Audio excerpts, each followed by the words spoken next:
Birilerini illa sikmek mi lazım? Götünüz çok tavan yaptı, indirmek mi lazım? Birilerini illa sikmek mi lazım?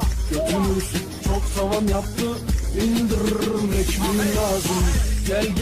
Gel bili Bura değil ki yok mu taş devri? Doma olmaya sakın yentilme, sikerim acımam seni.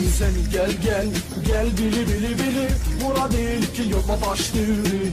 Doma olmaya sakın yentilme, sikerim acımam seni. Lan bu barışlarda kalmış aşk köpekler ordusu. Şimdi herkes dikkat etsin, itiraflar diz boyu. Yap bir manite kaşardan, ortamında koluna taç. Sıfatını sikiyim, kerhanenin bekçisi. Kulaklıkla yaptığım o çakma rapini sikmeyeyim. Öküzlere yalattığın o kıllı götünü sikmeyeyim. Akıllı ol birazcık ve amına kodum emsizi. Piyasa boş değil ve ben de dolduran bir 45'im. Ey sayın ahali, siz de buraya bir bakın. Siktiğim bu itlerin leşini kaldırın. Etrafta bok koktu, tek kişiyle orduyum. Korku varsa götle gel, babamdan örnek al koçum. Ben sahnedeyken vokalim olur göt veren. Kral sizsiniz eğer, sikime domalar ordunuz. Top tüfekle değilim ama raplerimle bombayım. Tayfan da bunun har mı gerizekalı ordusu. İstiyorsan andırında amına koyalım arkadaş. Arabeskte ezik kaldın, çakma rapine mendil aç. Bana sövüp gülenlere kocaman bir aferin. Rap küfürle olmaz ancak kusura bakmayın canım. Free beat'te takılın oğlum, DJ sizin neyinize. Kankalarıma gidip bir diz için yalvarmayın. En saçma bitle bile coştururum herkesi.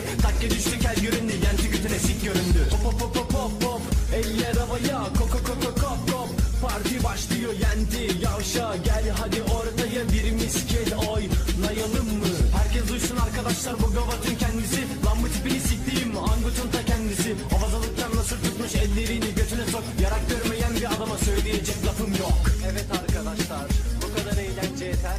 Ve şimdi ne yapıyoruz? Son kez eller havaya diyoruz ve son kez nakarat. Birilerini illa sikmek mi lazım? Götünüz çok tavan yaptı, indirmek mi lazım? Birilerini illa sikmek mi lazım? Götünüz çok tavan yaptı, indirmek mi lazım? Gel bili Bura değil ki yok mu taş devri? Doma